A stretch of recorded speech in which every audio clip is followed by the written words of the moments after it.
Hi, my name's Barry Smith, My name's Michelle Jackson. and we're at 21 Peterson Street in Millville, New Jersey. Our shop is called Smith & Jackson Military Antiques and Firearms. Today, we interviewed a Marine who was in Panama during Operation Just Cause, Jim Lidke. All right, we're sitting here today with Jim Lidke from Vineland, New Jersey. I first heard about Jim back in 1989 or early 1990 when he appeared in the newspaper. The article was about him being deployed in Panama during Operation Just Cause, I think it was called, right? And let's start with a little bit of your background. Jim, what year were you born? 1969, Okay. at Newcomb Hospital in Vineland, New Jersey. So what's the exact date of birth? 8/16/69, 1969. Okay, and you graduated from high school. In Vineland High School, 1987. Okay, and then you became a corrections officer? Yeah, I worked at the county jail County for jail. about a year. Mm-hmm. And then a buddy and I decided to join the Marine Corps. And that was when? We left for boot camp January 31st in 1989. 89, so 2 years after you graduated. Okay. Yeah. And then you went to Paris Paris Island, and you had basic training there. Mm-hmm. And then, when did you graduate from Paris Island? I think the newspaper article I showed you, I thought it was, did it say May? Yeah, it might have been May. Yeah. I think it was about May. May of 89. Graduated boot camp. I was sitting in bleachers, and they said never volunteer for anything. And in boot camp, you do a lot of forced marching. You know, backpack, rifle, everything's heavy. And they said, "Who has a driver's license?" I looked around and I said, "I do." They said, we have a new thing. It's called LAVs. We put you in an LAV. You never have to hump again. I said, "Sign me up." I know you're not supposed to volunteer for anything, but I'm volunteering. So I went to Camp Pendleton for school, LAV school. It was nice, beautiful out there. Came back to Lejeune where I was stationed, and I had about a year in, and they said, "Our first deployment, we're going to go to Panama." We said, "We're going to relieve Bravo Company in Panama."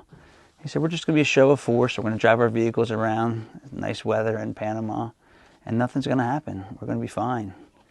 Until the night before, December 20th, they called and said, "We're going in. We're going to capture Noriega. We're going to find him, and we're going to chase him and, take him."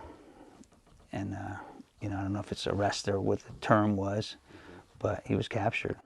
So LAVs were an 8-wheeled amphibious vehicle, so we could drive on the road. They were fast, they were 64 miles an hour top speed, and they had a lot of firepower, and they could get a lot of places tanks couldn't get to. So they wanted to use them, and that's what happened when we went to Panama. They really used us. Mm-hmm. We got there in October, the end of October, and we were there for a little bit, and things were getting more and more serious. They'd do roadblocks. The Panamanians would do roadblocks and everything else. We got called in one night, and they said, "Don't call home. No communication with anybody. We're going to go in. We're going to get Noriega. We're going to capture Noriega." So we chased him. We had vehicles all over the place. Had helicopters in the air. So I remember the first thing going up the side of this mountain. And we got to the top, and of course, there was fire and there was shooting, and we saw tracer rounds going off, and we heard some small arms fire hit our vehicle and everything else, and we said, "Hey, this is getting real," And we kept going, and finally we ended up going to different places. We went to his house. We went to a couple, different places finding them. We went to his house, and it was December 20th, 1989, right near Christmas, and we went into his house.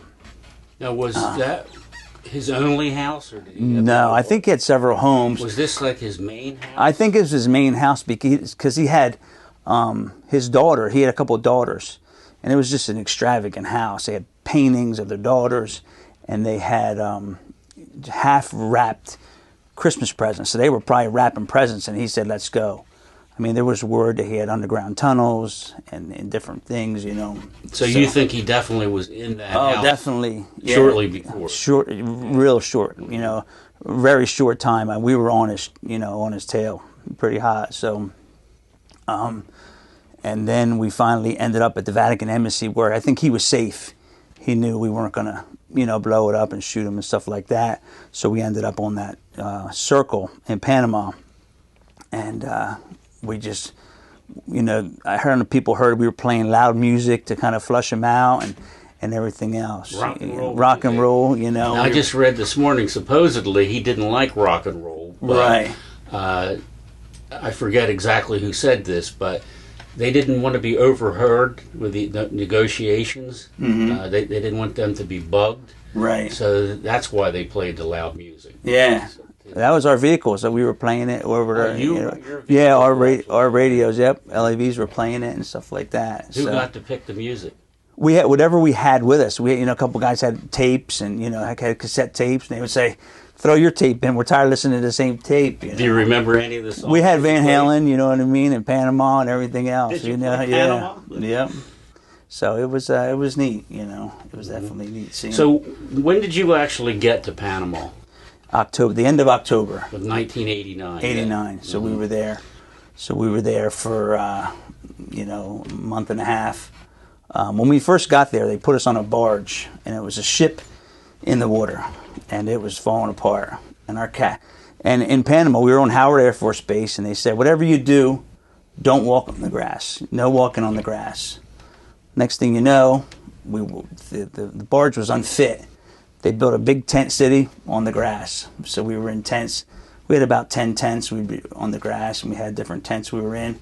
So it was tough because it was hot, bugs, you know. It was.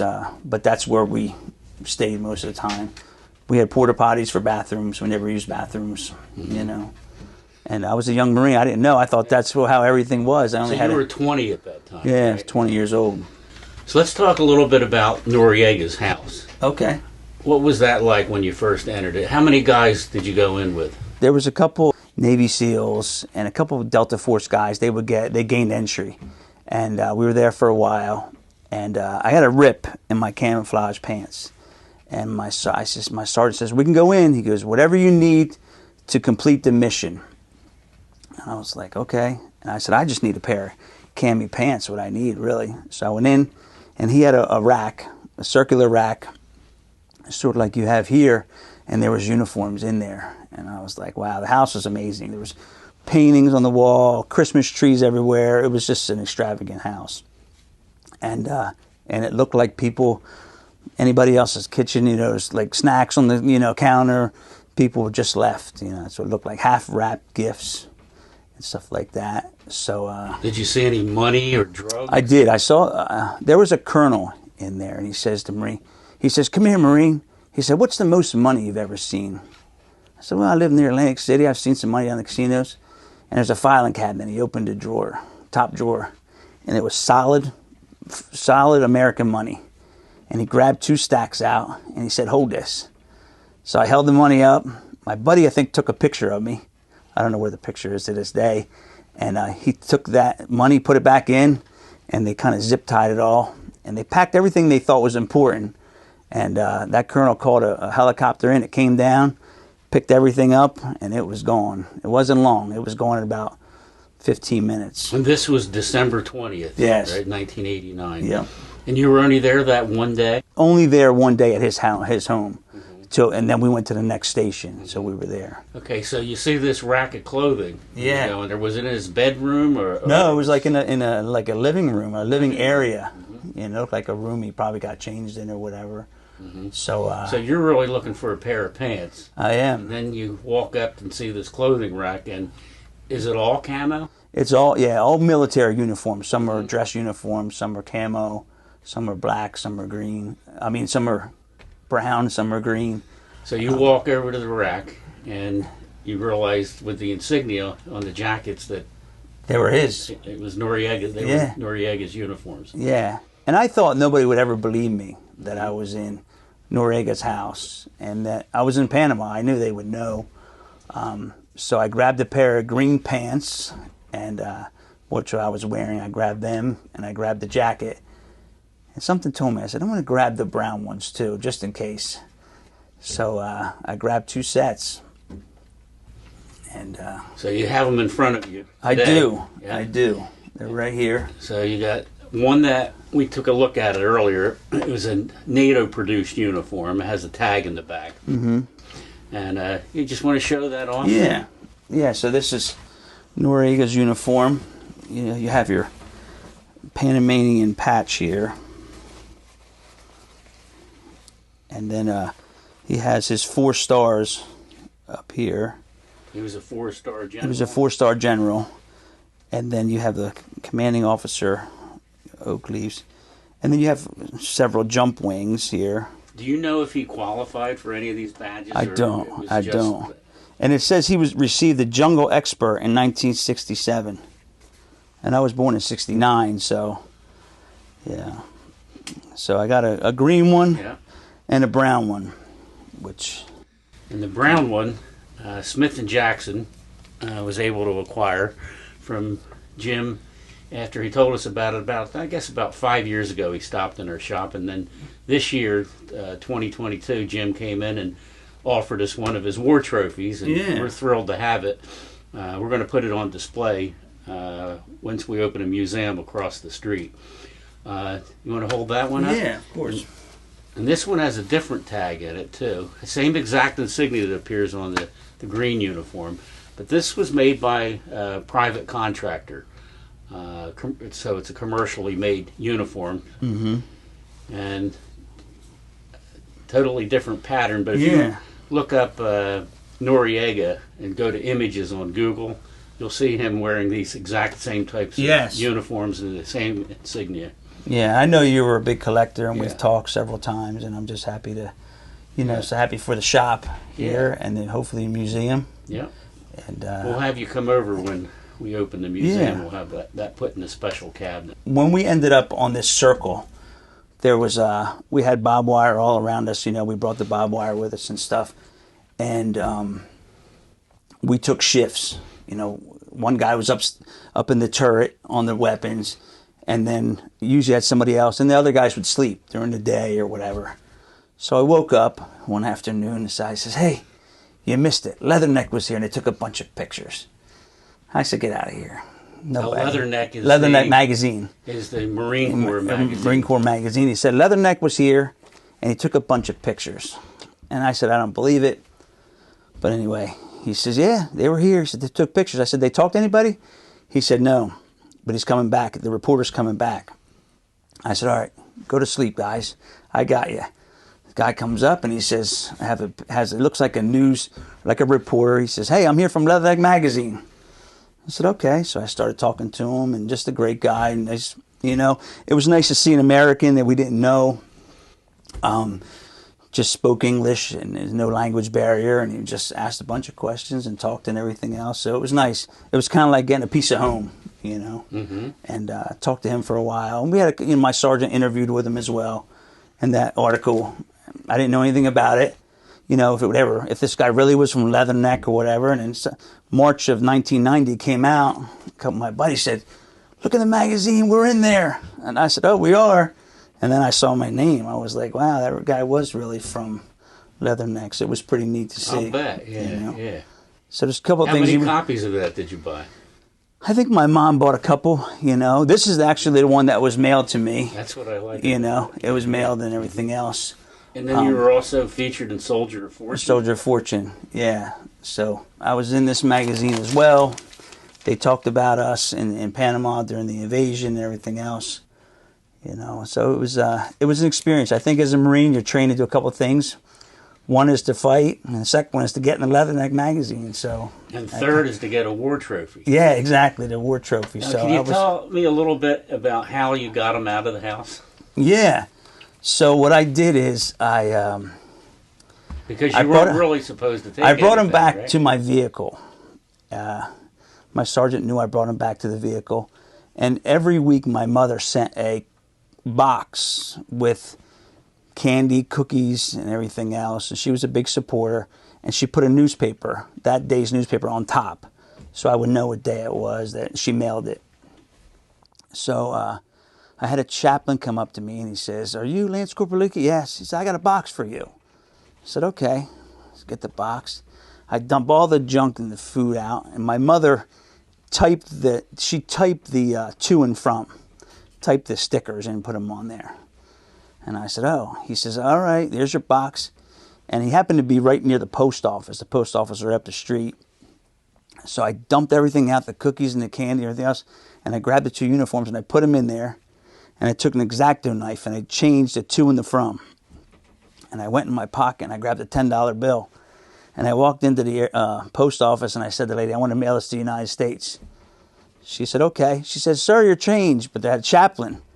I said, "I got to go." I said, "Have a great day. I'll see you. Merry Christmas. I'll see you later." So I walked out and I put a note in there to my mother. I said, "Do not wash these. I'll explain them to you when I get home." And she didn't believe it, until I showed her and talked to her and everything else. When did they open the box? When did your parents open the box? I think they opened it when they got it. But they saw the note. It said, "Do not wash, and I'll explain to you later." Did they have any idea that? No, because I didn't talk about it or anything else until I got home. And I didn't know if they would make it or not. Because I didn't know if the proper postage was there. And the war was going on. The war was going on, if anybody was going to take them and everything else. Do you remember how long it took to get? No, I don't. It was just when you got back. Yeah, when I got back. Mm-hmm. Yep. So we got back in the middle of February. Mm-hmm. Of course, they had a little homecoming for us and everything else. Gave us a little bit of leave. Came home. My mom says, "You had a box come for you," and I opened it up. But she thought these were my uniforms. She wasn't sure. She didn't know. She just saw uniforms. So. Did she ask you why you wrote "Do not wash"? She washed everything. She knew that. So if I sent her something, she would wash it. And and I said, "Don't wash it," because they were all, when they were on the rack in his house, they were all dry cleaned and pressed iron. And they still haven't been washed. You can still see there's a crease, in the sleeves. Yeah, they're pressed. Yeah, they're pressed out. Ready to go. Yeah, well, you figure this was 33 years ago. Yeah. So. The pants that you took out of Noriega's house, do you still have those? I do. They got me through. Are they? I went 22 days without a shower. So when when you go, when you leave for combat, there's no shower and there's no stopping. No, we almost didn't think about it, Finally, we got back to the back to the Air Force base. They let us take showers. So it was a long 22 days. Did you wear those pants the whole time? I did. So did you tell anybody that you were? No. Well, they were a little different, and people would look at them and they would ask questions. Is this, that, or whatever? And they looked a little different, just a different pattern. Mm-hmm. So. Are they pretty well worn? Yeah, they're pretty. Yeah. So he got me through it. Yeah. It's just weird the way they ripped right down the seam. It just happened to got caught on something, Now, do you think that if your pants weren't ripped that you would have taken these uniforms? I don't know. That's a good question. I don't know. I have a friend that his boots, the sole came off. He grabbed a pair of boots. A couple other people grabbed a couple other things, We didn't go in and try to raid the place and everything else. I think that the commanders were more interested in you not taking any money or drugs or anything like that. I didn't want to take. I worked in law enforcement. I didn't want to do it and break the law. To me, it was carrying out my job to do, complete my task, right? So that's why I just took uniforms. I didn't want to take anything. I'm sure somewhere there was probably guns and jewelry and other things in there, but I had no interest. I think it's great that you brought back the pants too. Were the pants like they were on the hanger? They were, yeah. Each one easy to take that. Yeah. Because usually, as you know, I collect World War II stuff. When people would bring back German uniforms, they'd only bring back the tunic, right? Never the pants. So the pants are kind of tougher to get than the jacket. Yeah. So he had everything. He had everything laid out. It was nice. So he's the same size as Noriega, pants-wise. Yeah. They might have been a little shorter, and he bloused his pants, too. If you see the bottom of his pants, they're bloused. They're sewn in. So he bloused them. I'll be darned, yeah. Yeah. Mm-hmm. So he might have, and he could have had them altered at done. Done that way too? I don't think these pants are. Oh, yeah. Blouse, too. Yeah, they are. Yeah. So what did you think when you heard about Noriega dying? I think there's always a little place in my heart, right, for Panama and stuff like that. I say, hey, I was there. It was a long time ago, and people would ask me, is Noriega still in jail? Is he still here? Is he still there? So I always kept up on him a little bit. He was in Florida in jail for a while. Did your unit actually capture him? We kind of had the whole thing. So once you do that, it's kind of like the supervisors come in and go, our guys are coming in to get him. We didn't actually, physically grab him. We saw him come out. We saw him, and they treat him, You did see him come out? Yeah, he came out. Yeah, we guarded the whole area. There was 3 of our vehicles right there, so we guarded it and everything, and nobody came in or went out without us knowing it. But I didn't realize that he surrendered early into the campaign. Like, what was it, 2 weeks after, and it continued. Right, till right. January 31st of 1990, I think. Yeah. Yeah, it was a good time. I was young. I didn't know any better. You're 20 years old running around. Right. Somebody gives you live ammunition and everything else. How do you feel about this experience now? I think it made me a man. I think I went in as a child. I seen a couple, I saw the whole Panamanian thing, and I think my life was a lot easier afterwards because I said, hey, I've been to combat now. So if I have to get up and go to work and go to a jail, I'm really kind of getting shot at like I was then. So I think it made me a man, made me a better man, let's say. We lost one Marine with us in our unit. His name was Gary Isaac. Yeah. He was 22, great guy. He was a mentor. The area we were separated, and he was in an area going to this building, and the building, they said they didn't want to mess up any of the intelligence. So he went in, and there was one lone sentry in there that shot him right in the head. So, and then they basically blew the place up anyway, right? Mm-hmm. So, yeah, we lost him on the 20th, December 20th. That day. Yeah, that day. We kind of broke. We had 16 vehicles in our company, and 3 went here, 4 went there. It all depends, And then, of course, you don't know where everybody's at, and this is pre-cell phone and headsets. Everything. Did you have headsets? We had a helmet, and you had a radio one way, and then you had a intercom the other. So you have a vehicle, you can hear everybody on the vehicle. Mm-hmm. But a lot of times we hear different radios and everything else on what happened. So usually in a vehicle you have a driver, you have a vehicle commander, and then you have a gunner. They sit in the turret. In the back we can usually support about 4 troops, ground troops with their packs and everything else. But usually when the scouts, so if the scouts go out, we have room to stretch our legs a little bit. But the driver's a good job because you have a little area you can sit in there and everything else. So how many regular crew members? 3. 3. And were you cross-trained? No, well, we did some gunning. Like I would gun, and anybody could drive. Mm-hmm. Usually it's a progression of the new guys drive, then you go to a gunner, and then you go to the vehicle commander. Mm-hmm. So everyone in the vehicle could drive as well. Mm-hmm. So.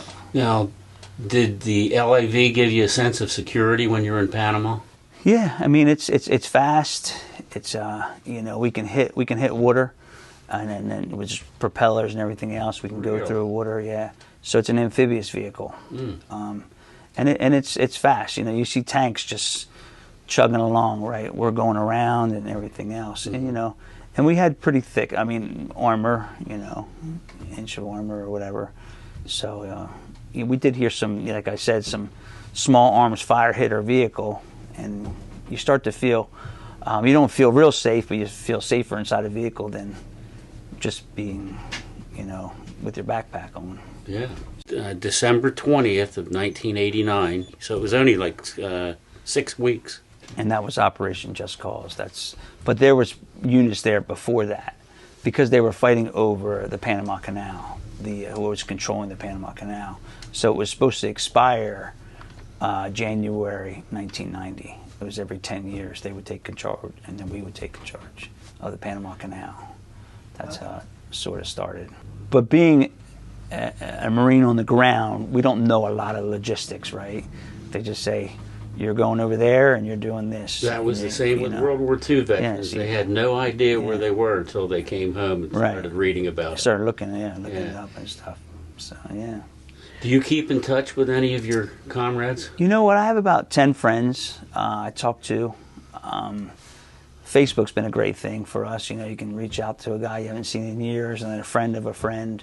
So it's nice, you know, to see. So I have about 10 guys I talk to. Mm-hmm. I have a good friend in California I talk to, you know, once a month. A couple guys in Maine, Texas, California. So we are going to have, I think LAI is going to have a reunion. I think the last one got canceled because of COVID. You know, I'd like to get together, go down and do that. Are your parents still alive? No, they're both deceased. Both gone yeah. now? Yeah. Both gone, yeah. Well, I came home from Panama, and then we went on a Mediterranean cruise, and that's when Desert Storm and Desert Shield happened. And that was kind of, in my unit, it was all air. We were on the ground in Kuwait, we would drive, but it's kind of like driving on the beach with no water. So if you're driving 100 miles and you're off, right, and you're driving 100 miles, you keep going, next thing you know, you lose communication and everything else. So it was just a lot of landing and everything else. It wasn't, Panama was like jungle, we're driving, we're seeing fires, we're seeing kids, you know, we're seeing everybody going by with white flags, you know, they didn't want to get hurt. We would take the MREs and we'd throw them out. Nobody liked MREs in the Marine Corps, so kids would be coming up to the vehicles and they knew we'd give them MREs, we'd throw them MREs and stuff, you know. So, and you know, that's what they said. Noriega took all their money, you know. They did it, you know, he wasn't a great man. Yeah. So, they were sad. Were you sure you were coming back?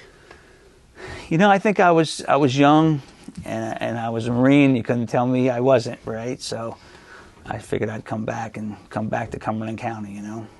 It's been my home for 53 years now, Mm-hmm. you know. And you're retired from the Department of Corrections? Yes, I after retired. How many years? I did 27 total with my military time, and I retired as lieutenant from Southern State Correctional Facility, and had a good career. And what's your current job? I work at the county jail now as a clerk, so it's a good retirement job.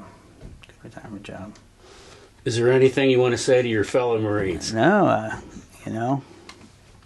Semper Fi? Semper Fi, and I'm sure there's guys been after me that have been to some other places and stuff like that, and it's a great fraternity. I told you I go to the Semper Fi detachment in Vineland, and we get a lot of older guys and different guys. We tell war stories and everything else, and they'll see the video. I'm sure now they'll say he really was in Panama. So, but Right, I Jim, met a lot thanks of great people. Okay, Jim, thanks a lot for your time. Thank you. And Thank you. we wanted to do this to document the two uniforms, Yeah. and we really think it's a unique thing that you did. Thank It's the you. equivalent of bringing back Hitler's uniform There in you World go. War II, in my opinion. Thank you. I appreciate it.